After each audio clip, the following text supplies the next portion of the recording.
Bonjour et bienvenue à un autre épisode de Forward Thinking, cette fois en français. Aujourd'hui, je suis ravi d'avoir la chance de parler avec Laure Lucchesi. C'est la directrice d'Etalab, la mission du premier ministre français pour l'innovation et la transformation de l'administration. Elle gère Etalab comme un start-up.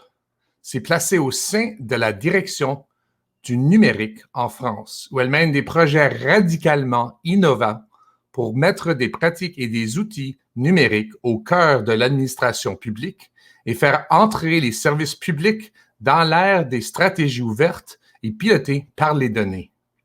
Alors, donnez un bon bienvenue canadien à Laure Lucchesi de France. Bonjour Laure.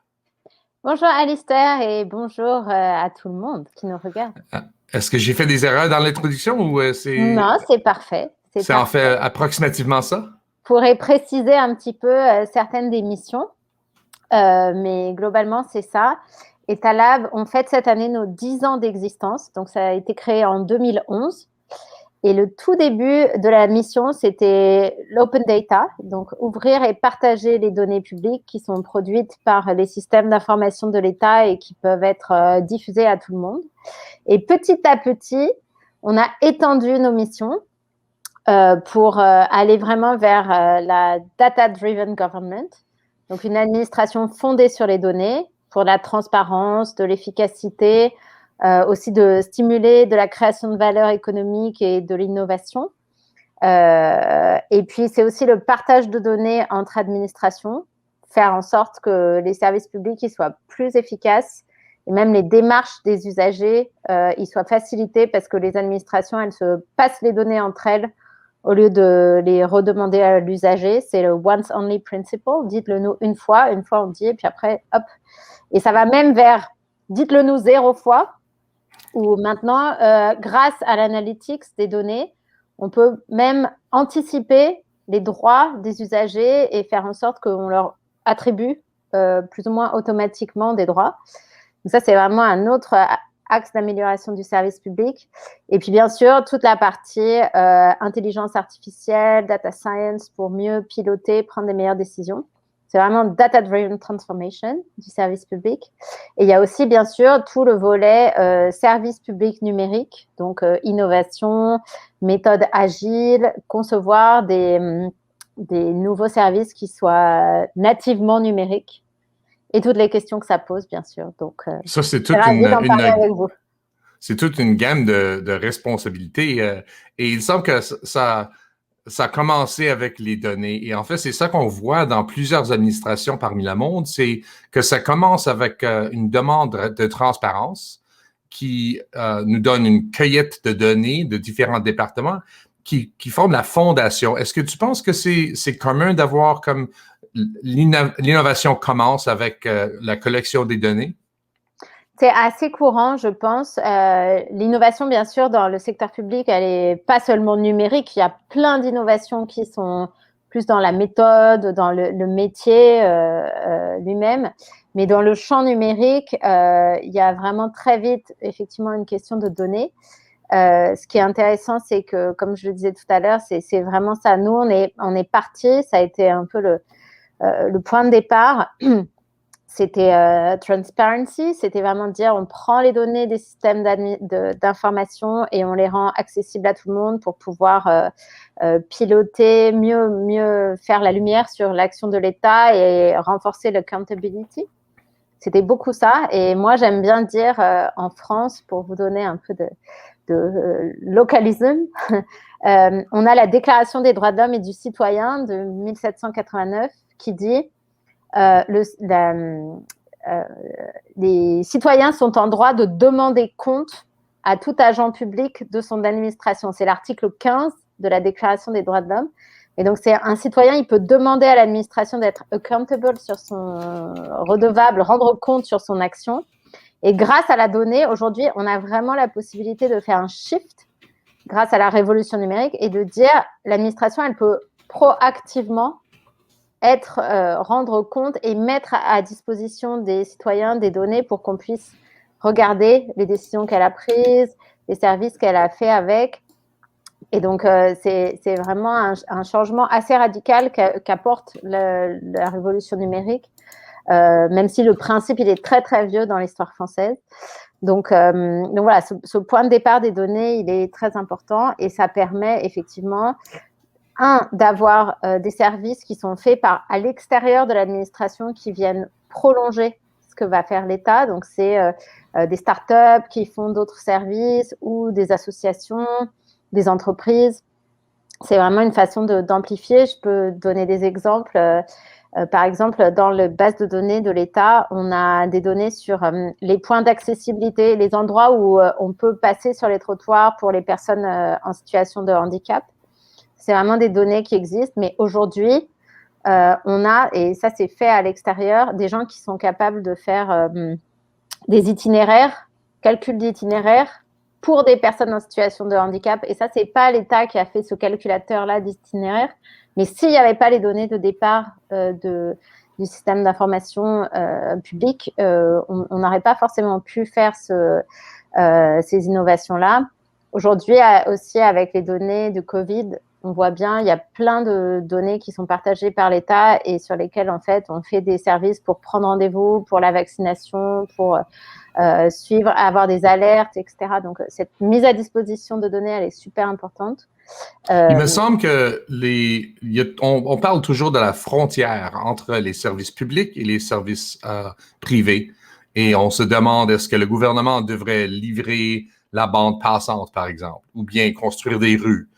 Et en partageant les données, en faisant que les données sont ouvertes de la façon que vous avez décrit, ça nous donne comme une frontière grise. Ça nous donne plus d'opportunités pour les organisations de civic tech ou des citoyens qui ont des agendas, qui peuvent livrer des services à côté du gouvernement.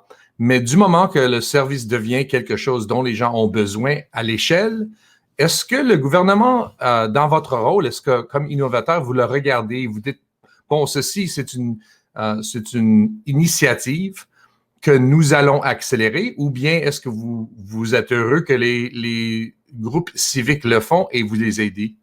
Comment décider quels services sont assez indispensables qu'on a besoin de les amener dans le gouvernement? C'est vrai. C'est une excellente question et on est toujours en train de regarder où placer le bon curseur. En France, déjà, il y a un cadre légal qui fait que l'État, il ne doit pas se substituer. Il ne doit pas intervenir là où il pourrait y avoir un marché et une initiative privée. Donc, il y a des choses qu'en fait, il n'a pas le droit de faire. Mais si c'est dans certaines zones où que c'est couvert par des obligations typiques du service public, de couverture, de capacité à aller dans toutes les zones, d'universalité, etc. Là, oui, ça peut devenir un service public. Ce qu'on essaye de faire le plus possible, c'est de créer des moyens de stimuler la réutilisation des données par des tiers. Donc, l'État, il fait certaines choses. Nous, on met à disposition les données.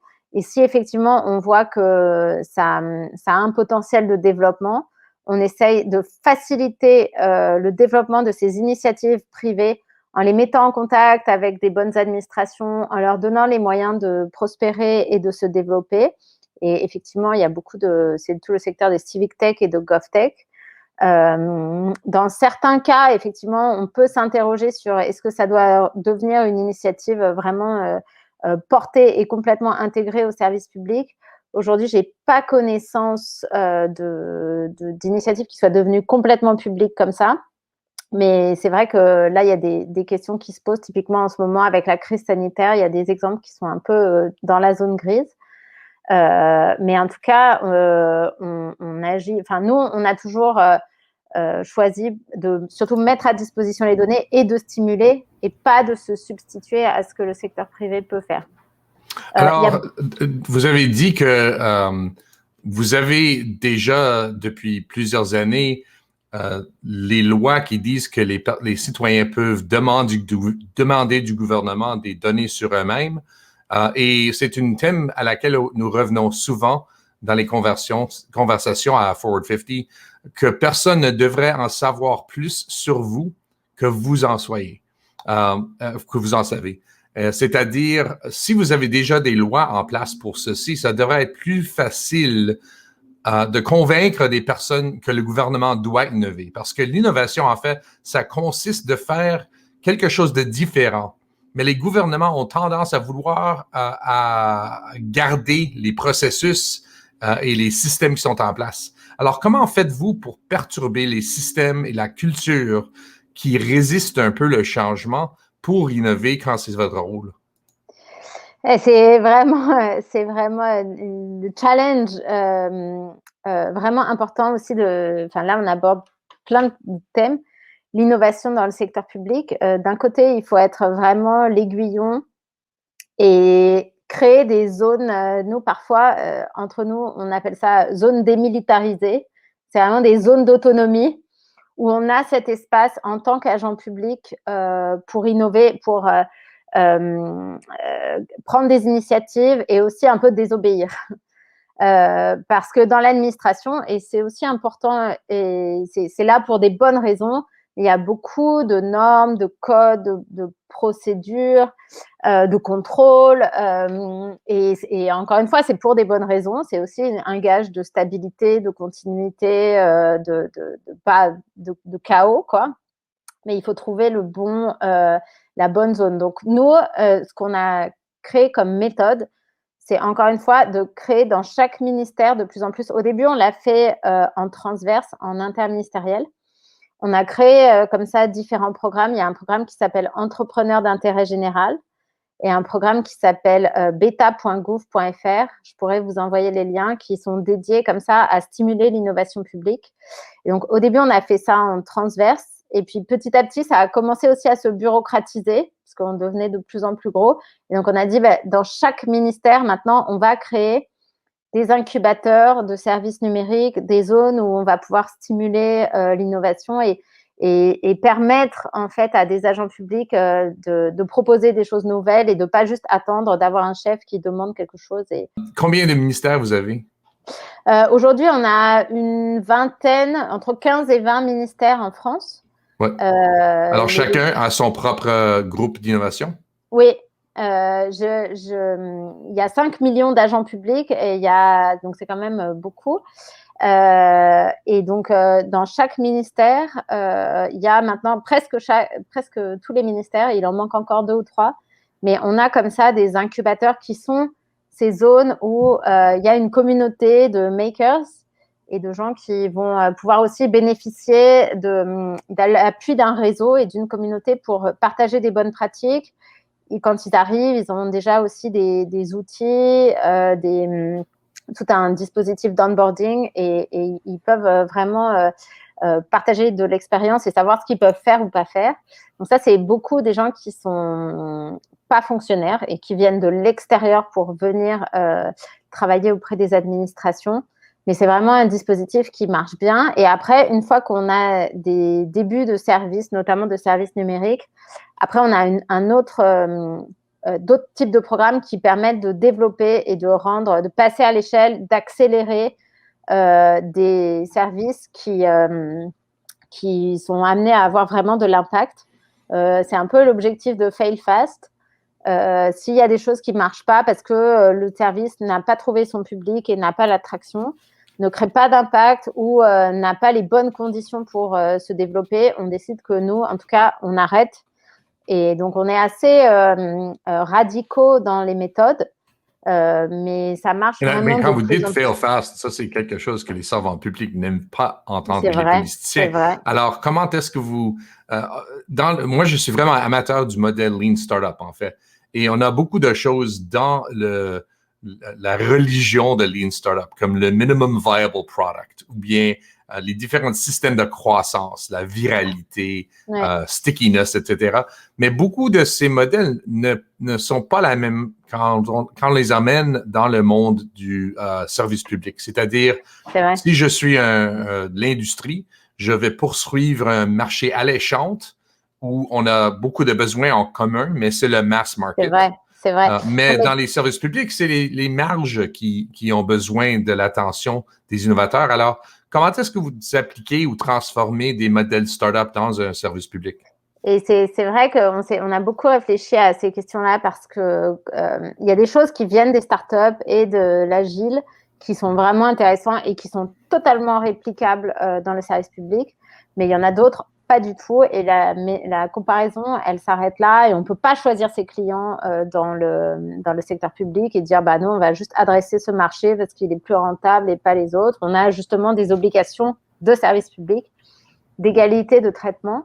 Mais on arrive quand même à appliquer pas mal des principes, le minimum viable product, être guidé par des indicateurs d'impact et pas juste des indicateurs de moyens. Et si nous, en tout cas, nos programmes d'accompagnement, si on voit qu'on définit dès le début avec ce qu'on appelle des investisseurs, c'est vraiment des administrations qui vont financer un service, et si on définit avec eux des indicateurs de performance et on évalue régulièrement dans des comités l'atteinte de ces objectifs-là, et si ça marche pas, nous on arrête de faire du soutien. Donc il y a des projets qui sont abandonnés. Après, si d'autres ministères veulent quand même le faire parce que c'est une commande politique ou il y a plein d'autres raisons, ils peuvent continuer. En tout cas, nous, l'action de nos équipes, elle s'arrête. Mais on a repris quand même beaucoup de principes de l'agilité pour vraiment être centré sur l'usage. Alors, quand vous devenez innovateur, les citoyens se rendent compte de ce qui est possible. Et il y a toujours comme un équilibre à trouver entre la demande pour l'innovation, l'ouverture des données et c'est très difficile de livrer des expériences qui sont simples, que toutes les personnes peuvent utiliser, sans franchir les problèmes de données, de collection, de confidentialité, de gouvernance.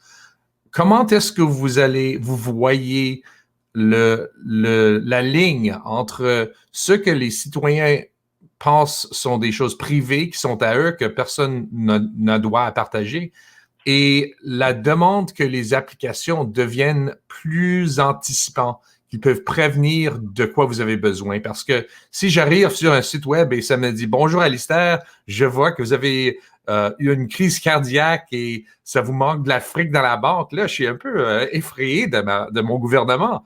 Mais c'est un système qui prédit mes besoins. Comment trouver l'équilibre entre la prédiction, qui demande beaucoup de contexte sur les citoyens, et la gouvernance et la confidentialité?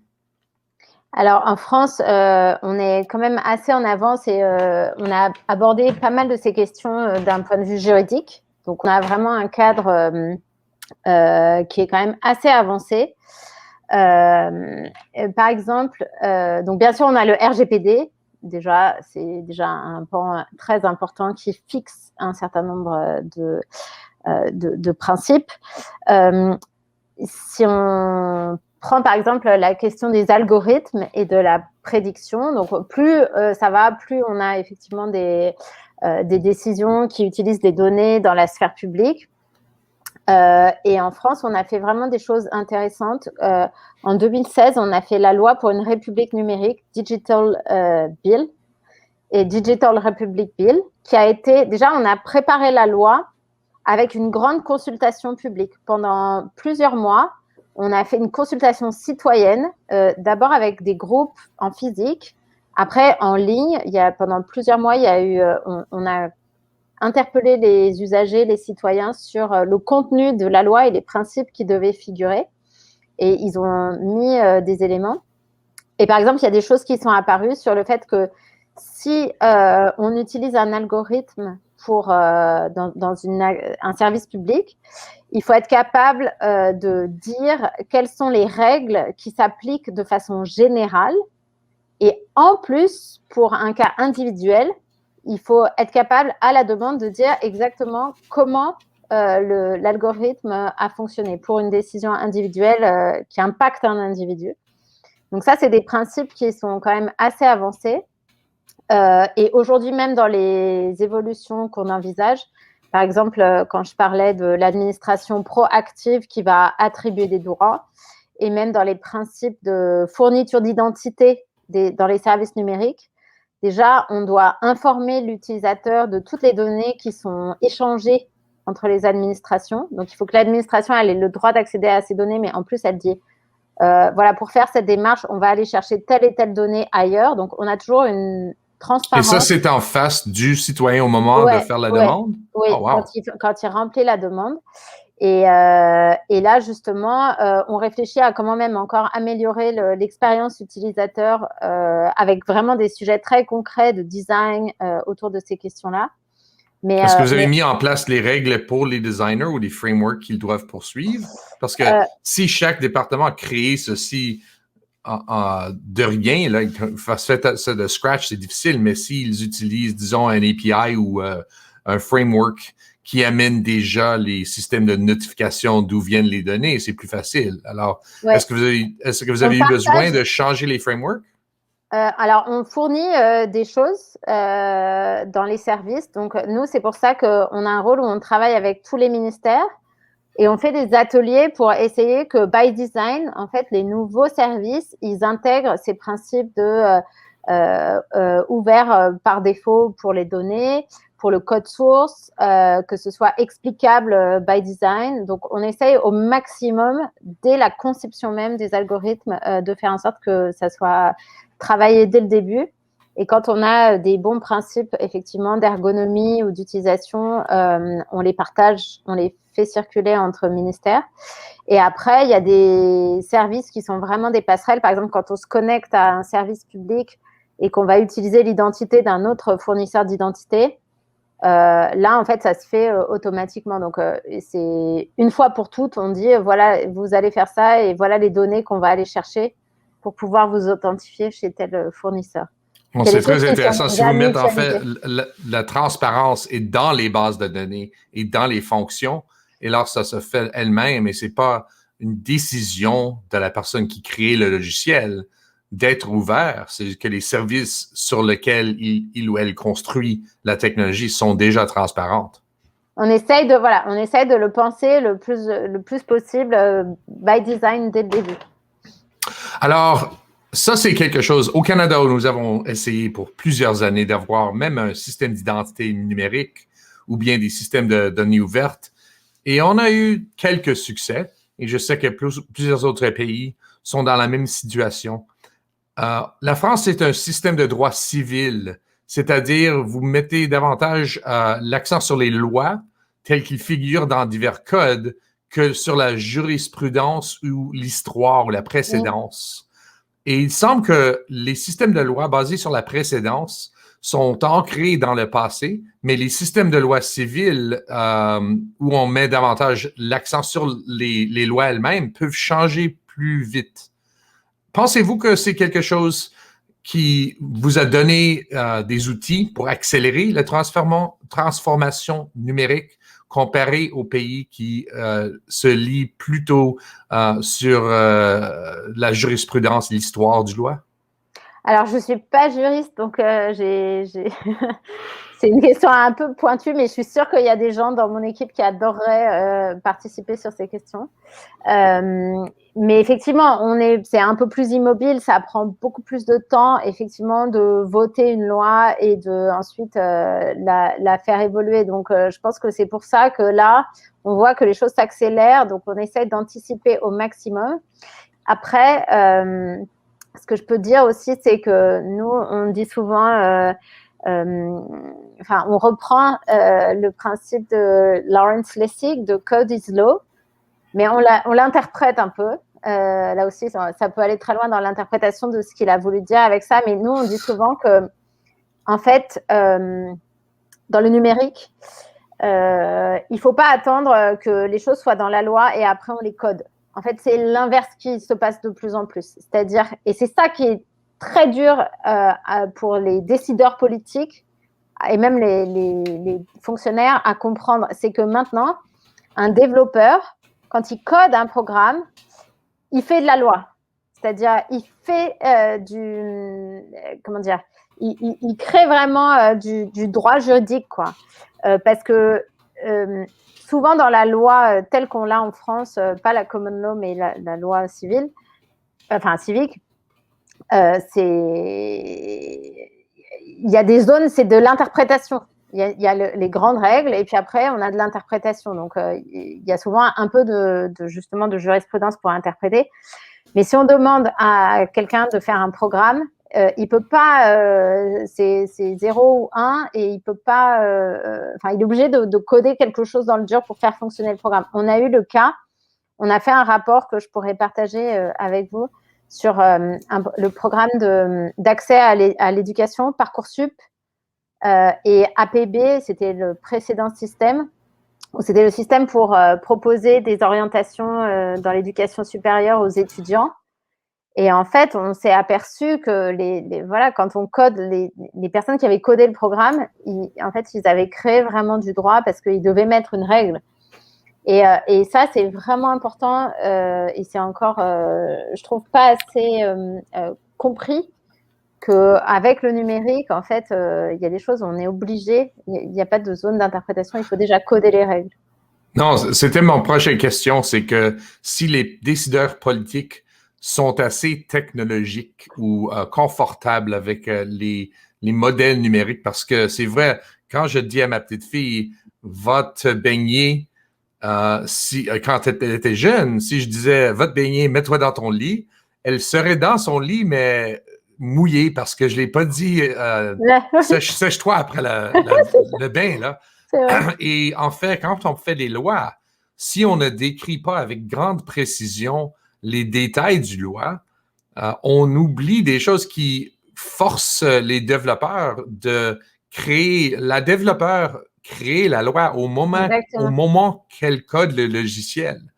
Et en fait, c'est une façon de trouver les edge cases, les exceptions. Exactement. Mais ça faut que les décideurs politiques codent ou bien comprennent les idées de l'architecture numérique.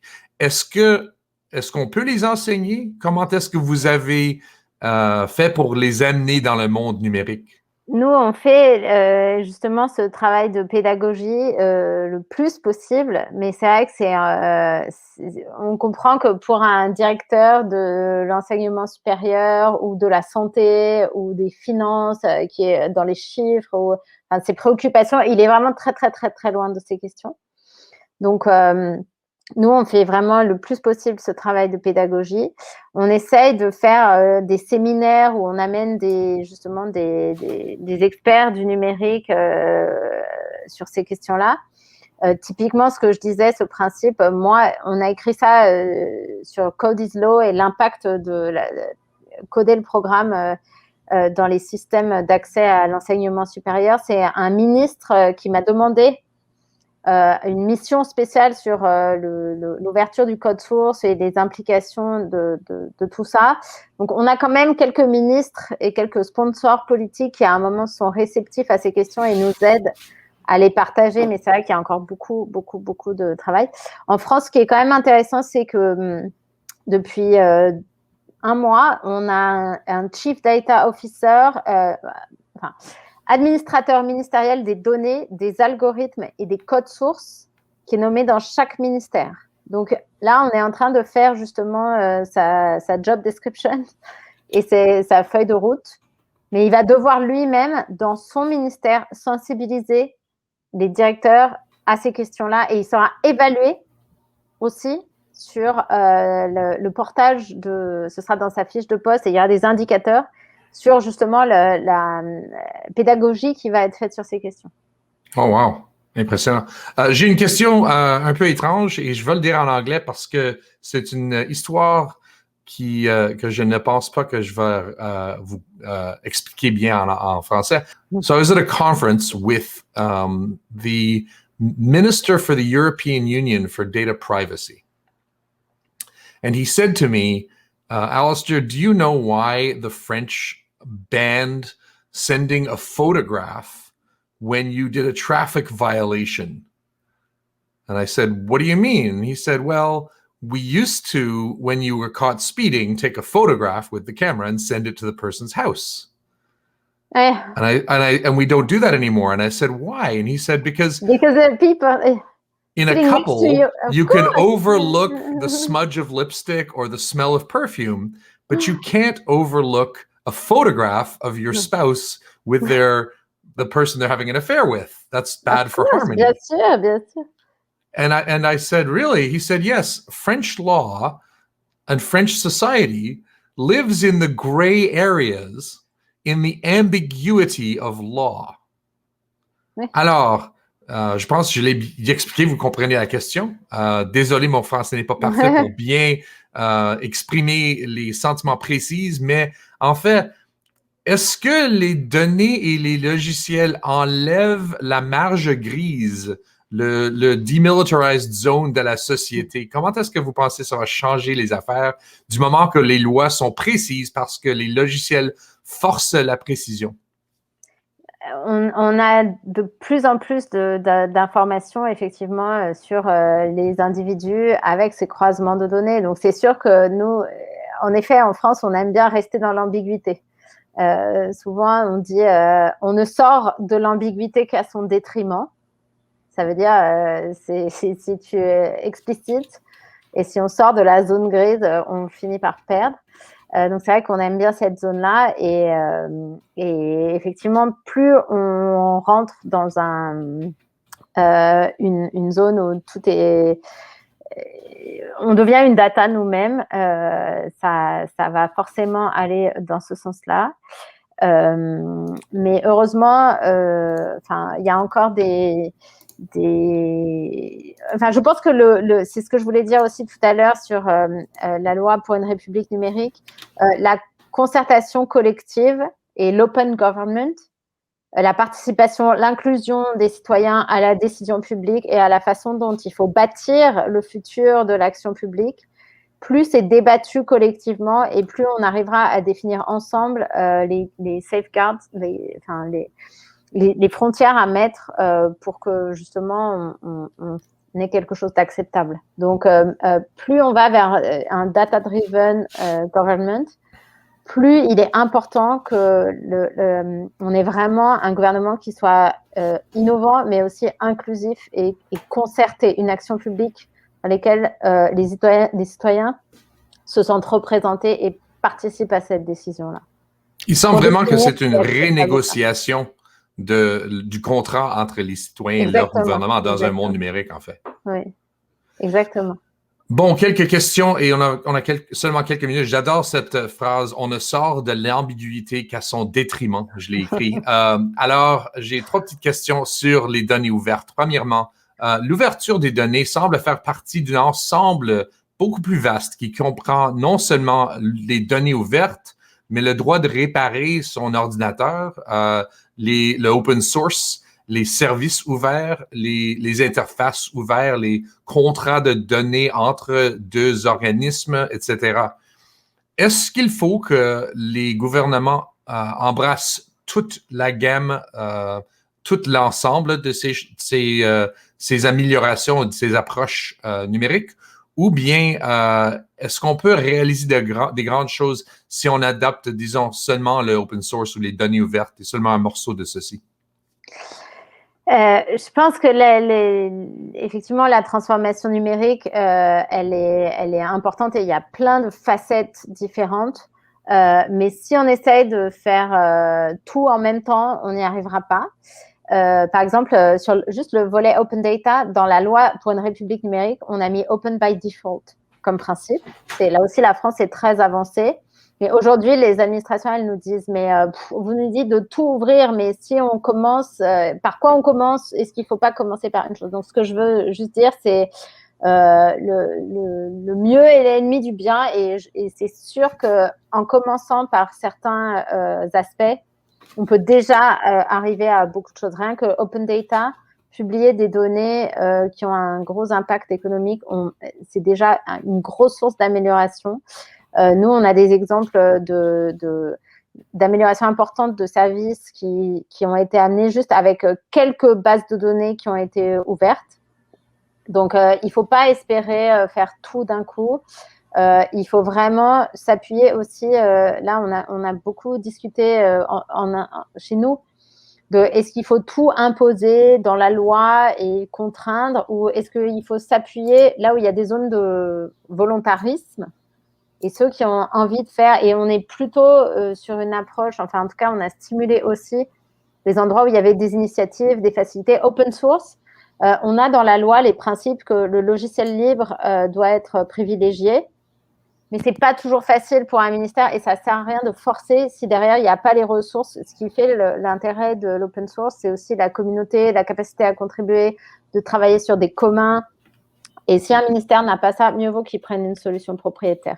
Donc je pense qu'il faut vraiment que chacun se dise, OK, la cible, c'est de faire tout, mais commençons déjà par les zones sur lesquelles on sait qu'on va vraiment investir et aller jusqu'au bout. Parfait. Alors, parlons un peu de la collection des données. Anciennement, on faisait une recensement chaque quelques années pour en savoir toutes les personnes et où ils sont. Par contre, un sondage, c'est facile à faire. On fait un sondage de 10 000 personnes. On a une idée de quoi pense le marché, l'audience, le pays. Mais le problème avec les sondages, c'est qu'on reçoit seulement assez de données pour savoir comment ce que nous avons en commun. Et un recensement, ça nous montre ce que nous avons qui est différent, les anomalies. Et on sait bien que les moyens sont trompeuses, que même les statistiques, ça nous dit que les moyens, c'est trop simple pour comprendre les marges, les exceptions. Et c'est dans les exceptions que sont les cas intéressants, les problèmes, les lois, les places pour lesquelles les lois sont créées, en fait. Que faites-vous des anomalies et les exceptions lorsque vous essayez d'élaborer des politiques à partir des données? Parle-moi les différences entre le recensement et le sondage et de trouver ce que nous avons en commun et comment nous sommes différents. C'est vraiment des questions intéressantes. Nous, on aime bien... je pense que quand même déjà, aujourd'hui, les techniques de traitement des données, elles savent identifier assez vite où est-ce qu'il y a des choses il y a un bug, quoi, où c'est vraiment des anomalies dans le système. Donc, plus on avance sur les techniques de données, plus on arrive à savoir si est-ce qu'il y a un pattern même dans les exceptions. Est-ce qu'on arrive à dériver quelque chose qui pourrait être utilisé pour faire une politique peut-être qui ne s'applique pas au cas général, mais à un certain groupe d'utilisateurs. Et c'est ça qui est intéressant aussi avec les données, c'est qu'on peut choisir de faire un service généraliste, ou alors si on identifie qu'il y a un petit groupe d'usagers qui a besoin d'un traitement spécifique, peut-être qu'on peut faire une politique publique pour ce groupe-là. Donc, plus on a des techniques de traitement des données, plus on est quand même capable d'avoir aussi une action publique qui est plus ciblée. Donc, c'est en ça que c'est intéressant. Mais bien sûr, il faut, encore une fois, comme on l'a dit tout à l'heure, en tant que service public, on ne peut pas laisser de côté les exceptions et dire, nous, on ne traite pas ces cas-là parce que justement, on a une obligation de couverture universelle. Bon, la dernière question, et merci beaucoup de toutes ces réponses, c'est vraiment intéressant d'entendre ça. J'ai appris beaucoup de choses aujourd'hui déjà.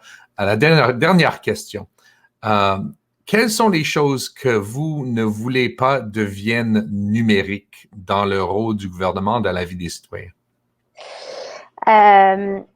Aujourd'hui, on a un énorme enjeu d'améliorer vraiment toute l'expérience utilisateur des services numériques. Il y a quand même vraiment encore, on a fait beaucoup de progrès, mais il y a beaucoup d'endroits où on a encore du progrès dans l'expérience utilisateur des services numériques.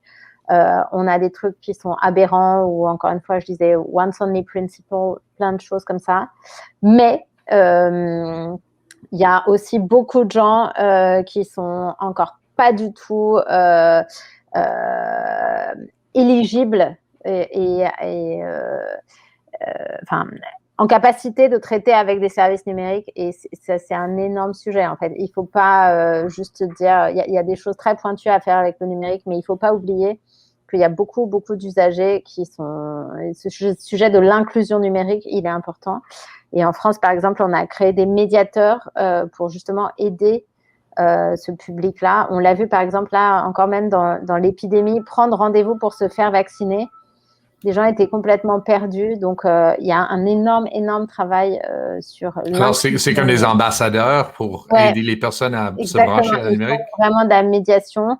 et ils sont vraiment déployés partout dans le territoire. Donc, ça, c'est un sujet. Et il y a aussi vraiment ce sujet de disparité, de fracture numérique. Il y a les gens qui sont en ville, très connectés, et d'autres qui sont encore plus éloignés. Donc, il faut avoir, encore une fois, le service public doit penser tout le temps à tout le monde et pas s'intéresser à un petit public de technophiles. Bon, merci beaucoup.